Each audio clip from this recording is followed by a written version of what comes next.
The decades-old embargo on U.S. residents doing business in Cuba had already been eased to allow educational tour groups. Jim Moses heads one such group called Road Scholar. I think demand for Cuba is going to skyrocket. And the reason I say that is because just with the small number of programs we've been able to offer for the past 8 years, we've been barely able to keep up with demand.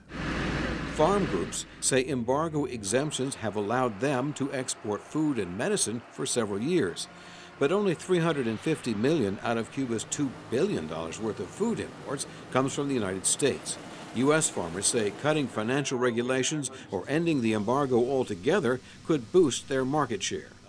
The American Farm Bureau Federation's David Salmonson says the business case is strong. We have all the proximity advantage. Our major agricultural exports go through the port of New Orleans. That's less than a day's sail away from Cuba. So we're the closest major food producer that Cuba has. An analyst at the control risk company in Washington, Simon Whistler, says the new, less restrictive rules are not as big a change as headlines would suggest. The important thing to remember here is that this, from a business point of view, I think in the short term at least, is more symbolic rather than a real game changer. The decision to ease restrictions on trade with Cuba has sparked anger and demonstrations in some Cuban-American neighborhoods in the United States.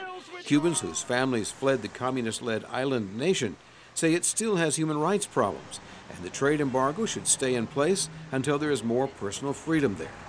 It will be up to Congress to maintain or end the embargo. Jim Randle, VOA News, Washington.